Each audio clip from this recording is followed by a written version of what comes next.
Hello, Patreon. Thomas is going to take a piss.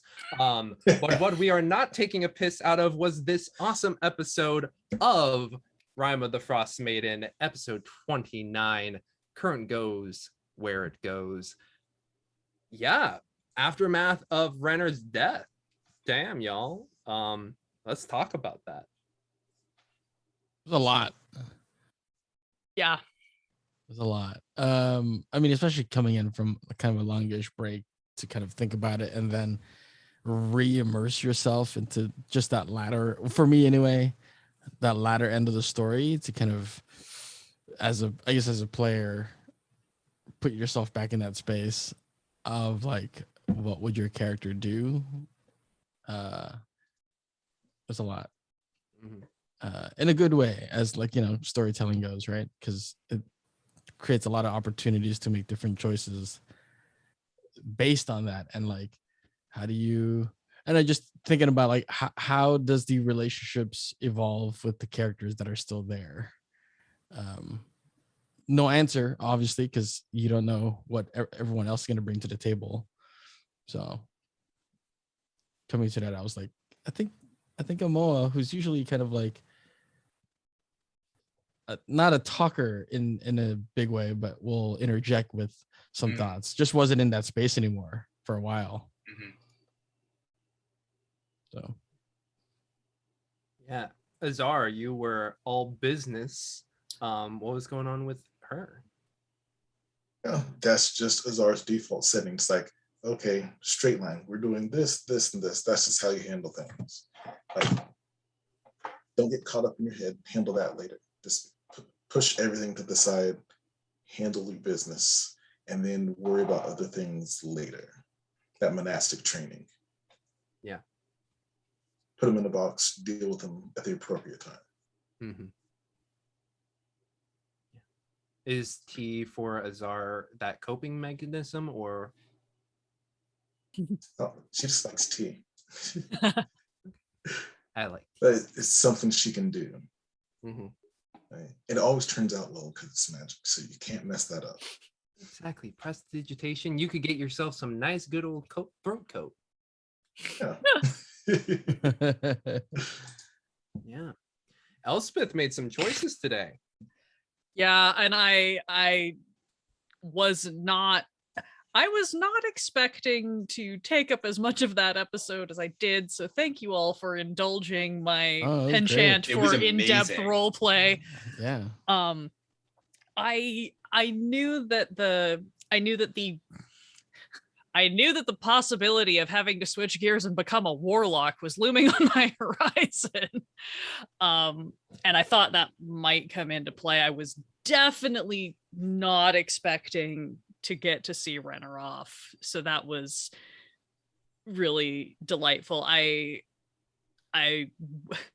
wished there was a way that we could have all done that, but it made perfect sense that, and that's also why I wanted to make sure that she did finally tell everybody she's been having those dreams, because she needs a way to share that with everybody else, that he's okay, because that's her big thing. But yeah, lots of things coming into play in the aftermath of that for her, especially because her whole track was to become a death cleric, so that if she needed to try to talk to her father on the other side, she could get there, and not just all the convolution of dad's alive, but now my friend is dead and I couldn't stop it, and all of that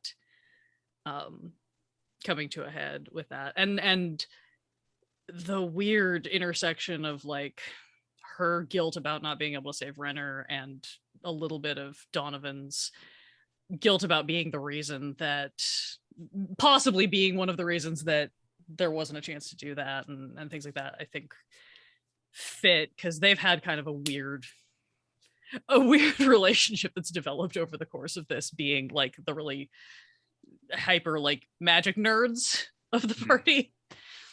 But yeah, so I thank you guys for letting me have that, because like I said, like it felt very weird and very I didn't want to be taking away from the rest of the party, but it also felt really necessary to the story.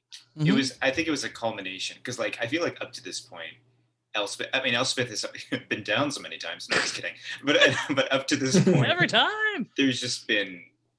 I loved that conversation you guys had. It was literally like psychic sassy word like back and forth. It was so good. It was so good.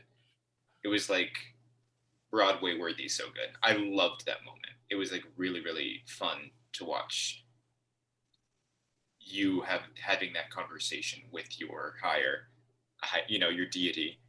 But then I loved it. I thought it was so good. I will go back and watch it again for sure. 10 out of 10 would watch again. Donovan, we were talking about how other folks were dealing with the Renner aftermath. How was it for you, Thomas? I mean, I think Donovan is a lot more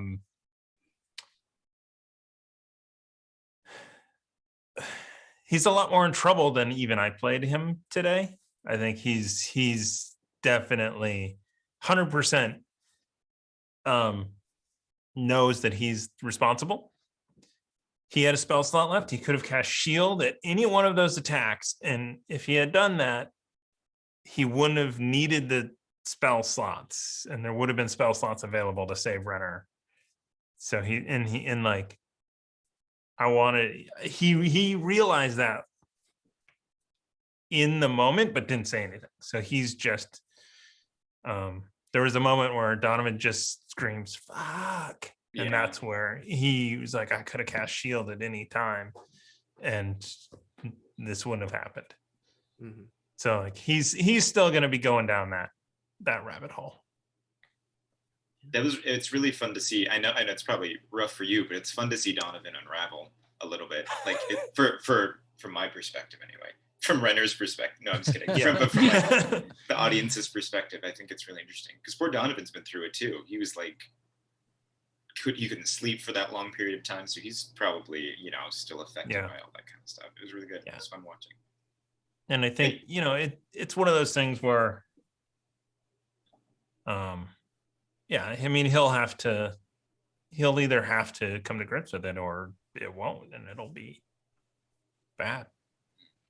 Well, I think it's an interesting shift too that I think has some really fun potential because like I've been playing Elsbeth sort of on this spiral of kind of loss of faith after the Black Cabin incident where she felt like it was her fault and she couldn't seem to recover from that. And now she's kind of has to ground herself in the decision she made because she knows there's going to be consequences. Like there is no clean slate of like, nah, brah, sorry, it was nice chatting with you, peace. Like she's smarter than that. She knows there's going to be consequences, but then her having to be kind of in that resolve while Amoa and Donovan sort of maybe shift on a little bit more of a like their worldview having to shift because of this. And then Azar always kind of being the head to mediate the heart of the group because somebody has to be, and hopefully that doesn't come back around to bite us when Azar finally is fed up with all of our emotional bullshit. It's just like, I'm done, I'm gonna go punch her myself. Yeah. I still want to find Avarice and punch her in the face until she gives us back our spell book, though. Just like that's still on the list. Just putting that out there. It's definitely on the list of things to do. Yeah. Was Ray's dead in the spell book? It shouldn't be. It's a cleric spell. It was not. Okay. Yeah. Okay. No, it's all wizard spells in there, so there's no healing spells in there. Gotcha. In the gentle repose is a wizard spell. Yes, technically yes. Okay. Or it's one that wizards have access to, but most of the life returning necromancy spells are mostly only available to clerics and bards. That's why I play a lot of clerics and bards. Wow. Yeah. And obviously 2 necromancers and then druids. But yeah. Pat, you had a thought? Oh no, I was just curious in the realm of, again, because I'm still a noob too when it comes to like clerics and raising the dead and all those type of spells. In this and I love what you did today, James. I thought that was such a fun send off. I wasn't expecting to have to say anything this entire episode, so thanks for that moment. That was really nice. God, you almost made me cry.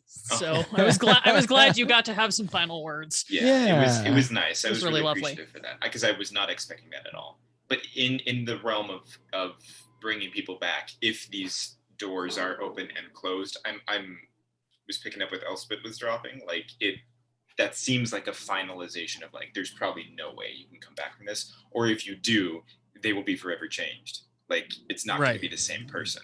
A little hollowed out or a little something. Okay. Yeah, I'm just curious with traditional rule wise, you can bring the soul back and put it back in the body. If it's willing. What was that? If it's willing. Oh, if it's willing. Want it to come back. Yeah. What I like about Matthew Mercer, he's like, resurrection has consequences. Yeah. So there would be consequences. Gotcha. Well, and that was what I kind of, because of my meta knowledge of how resurrection, reincarnation, things like that work, that's why I kind of pushed Elspeth's interpretation toward the idea of like, we could, like, we do have time, we could try to bring him back, but maybe we shouldn't. See, and that's going to be fun too, because it feels like Donovan is still in the we got to get him back mode, whereas with you are just like, well, maybe we shouldn't. You know, that's going to be very interesting to see what happens. Azara would never bring you back. No, if that is what fate has, then that's what it is. The current goes where it goes. Yeah. Mm-hmm. And you did the title drop and everything. So good. I was like, so okay, let's figure this out. Title drop. I was like, that's one cinema sin though for this episode. Exactly. Everybody drink. All right. Well, folks, thank you so much for joining us for this After Dark episode of Rime of the Frost Maiden. We will be back next Saturday for episode 30 of this adventure. And we'll keep going where the current goes or it goes. Yeah. But until then, I'm gonna keep fishing for those laughs. You broke us all. It's pure horror now. Thank you, patrons. Thank you, Leslie. Yes. Oh, thank you so much. I used that card. You gave us the card, and I used it right away, thinking that there might have been a chance. There wasn't. I mean, there still might be. We don't know. Zombie Renner. Look, I could go back and try to make a deal with Levistus to give us Renner back in exchange for my soul. It'll be fine. There will be no consequences. It'll be great. Consequences. It'll be fine. All right, loves. We will see you all next time. But until then, stay safe, stay healthy, and see you all next Saturday for Rime of the Frost Maiden, Icewind Dales. Bye-bye. Bye. Bye.